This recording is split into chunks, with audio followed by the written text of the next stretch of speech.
Oh, 2-0 up at half-time to Coventry and it ends a draw. We're asking these guys, was that for the first time on Le BRIS? Also, we're talking, is Chris Rigg on his way to Manchester United and all those rumours, asking about refereeing standards, do we need VAR in the Championship? And because of all the fuss in America this week, we're asking, what is the best North or South American import on Sunderland? We've got Dylan and Leo to discuss all that on episode 15 of Where Black Cats Walk. How are we, fellas? Disappointed with that one, Dylan? Disappointed is not the word. Furious is the word. I've calmed down a little bit from yesterday, but it's just I'm still really frustrated. I can handle drawing against teams if they claim and give us a good game in large spells. It would have been all right because on the day they are a good team. But the fact of the matter is, we were 2-0 up at home. We were all over them. It probably should have been 3 or 4 before we let them back into the game, and we just threw it down the drain, let them straight back into the game, and we've dropped 2 points because of it. And I'm seething. For the first time, and we're allowed to ask this, I think, because there's been a draws at QPR, draw against Preston, now this draw against Coventry. Leo, was this one on the manager? I think there's a big case for it being on him from after they scored their first goal. I think bringing Ballard on and going to the back five. I know we had the problem with Mundle, but I feel like that is a time in the game where at home they've just got their glimmer of hope. They got their first goal. That's when you go and get the third and kill the game off, instead of sitting back and defending that lead.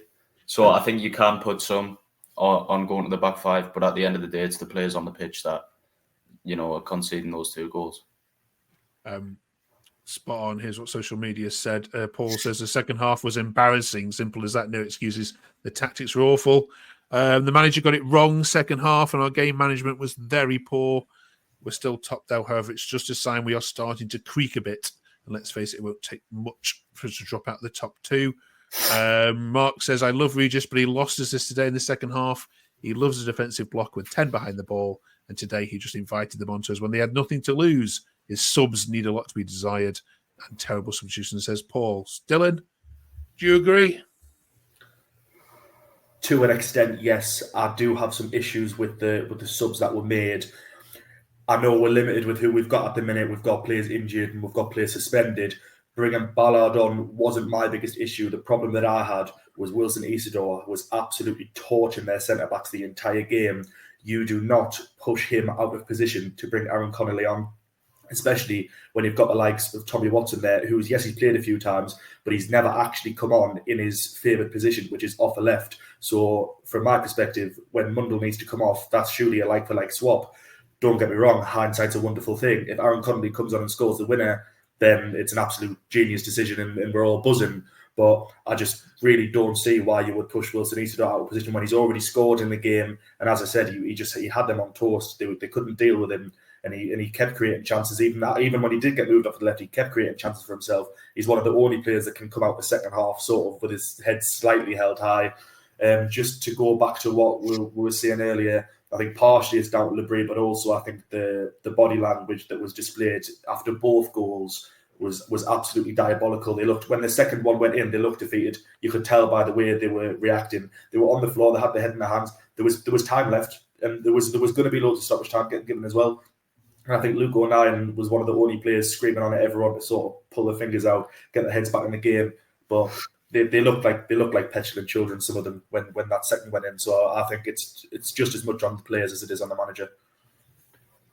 Your words were echoed on social media there, Dylan. Michael says, why put Connolly on for Mundle and not Tommy Watson? Isidore could still play up top, and we might have got something out the last 25 minutes. The other one says Ballard should have slotted into the back four, move O'Nien to defensive midfield, and push Neil further forward. So yeah, everything the both of you are saying is absolutely spot on. Then, Leo, where do we go from here then? Because it's been, I'd say, QPR, Preston, now this. 3 not very great sides there we've listed as well, and you've got 3 points out of what should really have been 9, and then Leeds and Sheffield United and Burnley are kind of caught you up from that 5 points that you were ahead a couple of weeks ago. Are you worried? I think when we've spoke about international breaks so far this season, we've said they couldn't come at a worse time because we've won 3 on the bounce, or we've got a big win. I don't think this one could have come at a better time. We've dropped points in 3 games where you'll say that, I know you said 9 points, but you want to be getting at least 7 points from them games. At the very least, I can understand dropping 1 result. But I think this break couldn't have come at a better time. Just time to regroup, time to the boys who aren't going off internationally, time to get them all together, get us focused on the next game, and just bounce back from it. Okay. All right, drop us your comments below. If you haven't yet done so, drop us a subscribe.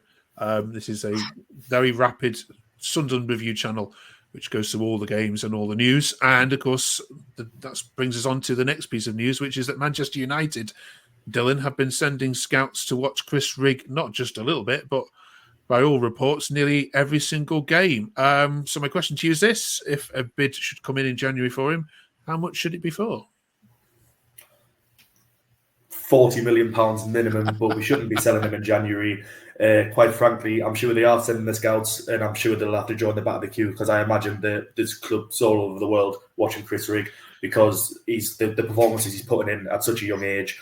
He's quite clearly going to the very top, and I'm under no illusion that it won't be too long before he's no longer wearing a Sunderland shirt, whether that be sort of summer coming or maybe it's the year after. But I think it would be silly to sell him in January, and I also think it would be daft for him to go, because he could see out a full season where he's going to play loads of games. He's only going to keep getting better, and he'll put himself in a position to, like, for example, say Man United signed him. He's not going to be starting games for Man United in the second half of this Premier League season. If he shows that he can perform across a full season in first team football, he's more inclined to get a move somewhere next summer where he's going to be playing straight away instead of going into the 21s and sort of regressing. That's going to stunt his growth, and I think it would be very silly for him to go anywhere in January.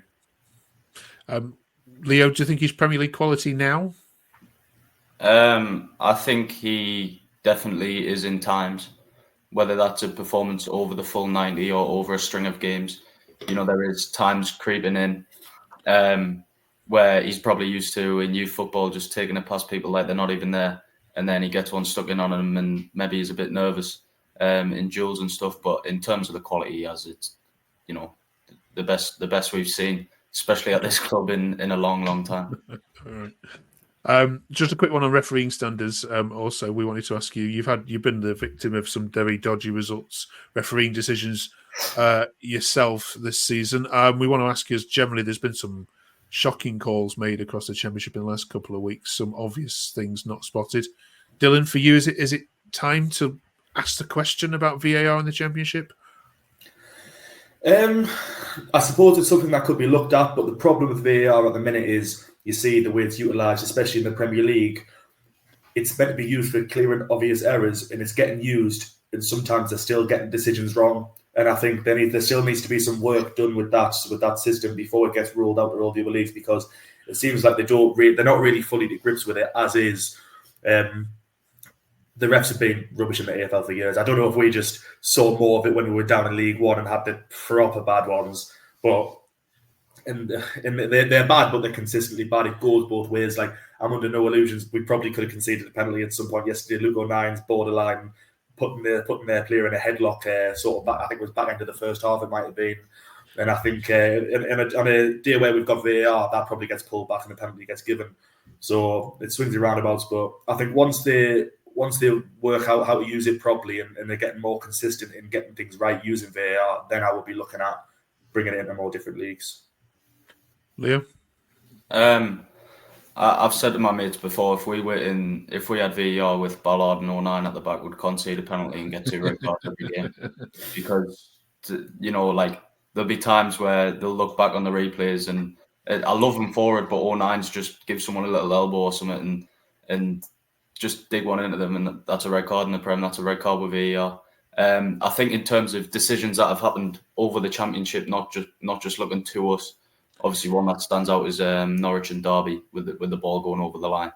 But I don't think VAR is necessary for that. They've already got it with goal line technology. Why can't we just get that for the whole line if that's the case? I think VAR just brings too much controversy, and like Dylan said, half the time they don't even get the right decision anyway. Okay. Right, give us your thoughts below. It's been a big week in America, which is where you are, Leo, of course. Have you been swept away with election fever? Yeah, it's been all I've heard about the past week. All right, to finish it off, then we're asking what's been the biggest American, North or South American, we'll allow that as well, influence or impact on Sunderland AFC. Leo, we've got the answers from ChatGPT here, so we'll see if it matches up with what you guys say. Leo? I'll say Josie Altidore, not for his time here, just because Toronto wanted him enough to swap Jermaine Defoe with him, and that is a good enough impact on Sunderland. Absolutely. Good shout. Dylan? The only correct answer for me has to be Lyndon Gooch. I mean, we brought him over as a child from America, and he came through the academy, and he turned into a man at Sunderland, and he was practically a man by the time he left. He was there in the depths of League One with us, and he put some really good performances in. He scored the goal that broke the Wembley curse, albeit there was no fans there, and it was the Papa John's trophy. But they all count. The passion and the commitment for our club that he showed every single time he stepped on the pitch was just, I absolutely loved him. So Lyndon Gooch for me. It's definitely not Ellis Short. Well, Ellis Short was on there from ChatGPT. So was Julio Arca as well as for South America. All right, drop us any Americans or South Americans influence you think we've missed. Of course, next week is the international break, so we will be back next